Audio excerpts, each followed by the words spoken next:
مرحبا مرحبا، كيف حالكم؟ اتمنى ان تكونوا بخير وبصحه جيده ان شاء الله.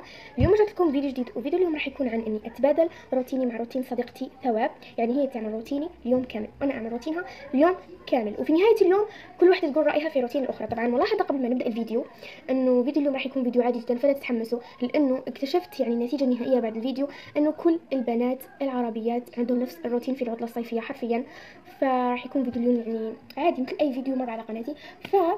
هذه هي قناه ثواب، وراح احط لكم ايضا في اول تعليق عشان تروحوا تشتركوا في قناتها وتدعموها، لانه هي كان عندها قناه قديمه وكانت واصله فيها 6000 مشترك، لكن حذفها لها اليوتيوب ففتحت هذه الجديده، فروحوا اشتركوا فيها وقولها انكم من طرفي. وقبل ما نبدا لا تنسوا تحطوا لايك وتشتركوا في القناه وتفعلوا زر الجرس عشان يوصلكم كل جديد انا بنزله. هيا نبدا وليتس جيت ستارتد. وايضا اذا كان عندكم فضول تشوفوا كيف ثواب عملت روتيني، فروحوا شوفوه وقولها رايكم اذا عملتوا مثل ما انا اعمله بالضبط. واكيد عشان اعرف روتينها نزلت هذا البوست. واول مهمه كانت الاستيقاظ على الساعه 10 او 11 صباحا. راحت علي نومه، لكن جاء الكتكوت الصغير لكي يوقظني، واستيقظت على 11 و19 دقيقه. والمهمه اللي بعدها انه نغسل وجهنا واسناننا، اي شخص طبيعي يعملها في يومه طبعا. وبعدها اكيد صلاه الصبح.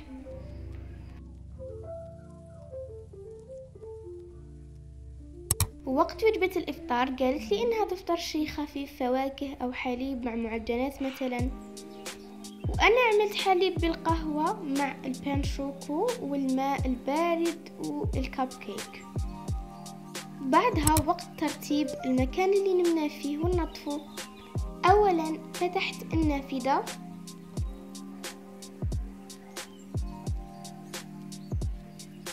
ورتبت كل شي.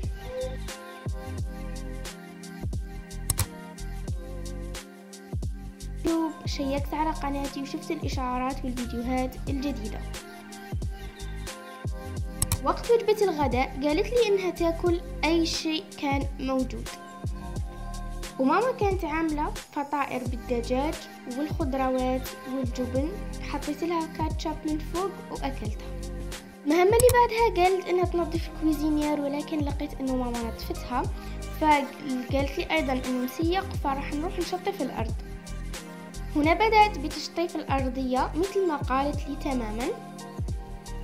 بعدها قالت لي إنها تروح تتعلم اللغة الإنجليزية. بالنسبة لي في تعلم اللغات أفضل فيديوهات اليوتيوب أكثر من التطبيقات والدروس الأونلاين، يعني لغة كانت وكلام.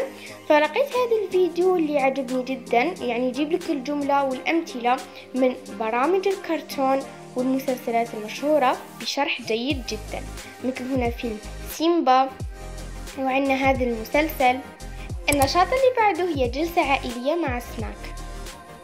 رحت عملت حليب بالشوكولاتة على شكل رغوة مثل الكابوتشينو، وجبت في هذا الفطير تاع القمح الكامل ودهنته بالجبن. وجبة العشاء قالت لي أكل شيء خفيف، فجهزت ساندويتش دجاج ببطاطا مقلية مع عصير غازي. والآن وقت خروجة خفيفة معي. هنا كنا في السيارة في الطريق لنذهب إلى الحديقة، وهذا يوسف كان يحاول يعمل لكم تشيز، وياسين، وجبنا معانا سناكات وشيبسات وبسكويت.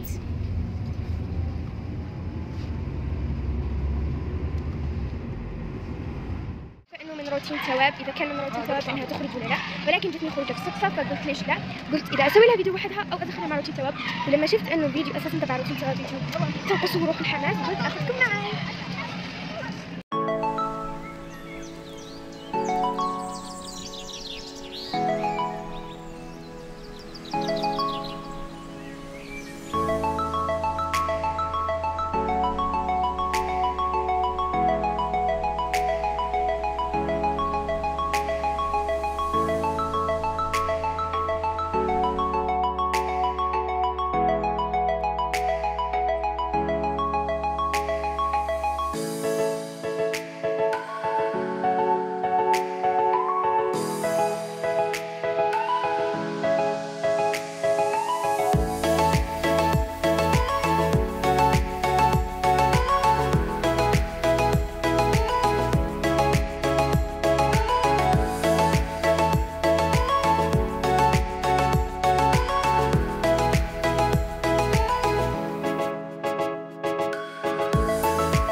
ومن الحديقة اتجهنا للمسرح.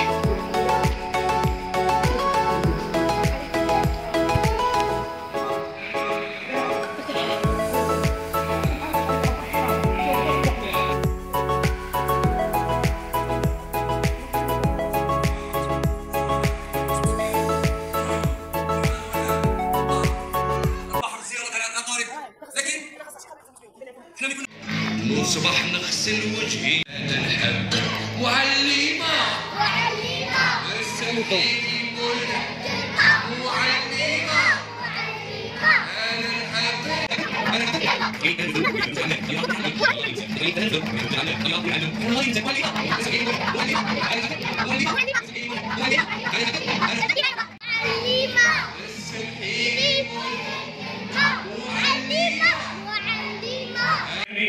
يا ابني واقف واحد الفيلم مشهور ها يتمثل فيه الفنان القدير كلثوم خمسة ولا خمسة وليش خمسة شهرين خمسة صح أقول لك السلام عجيب وليس السلام محمد أنا على النبي كاس التوفيق لي فلا تيجي غلط سلام أهل الشباب جميلة فريدي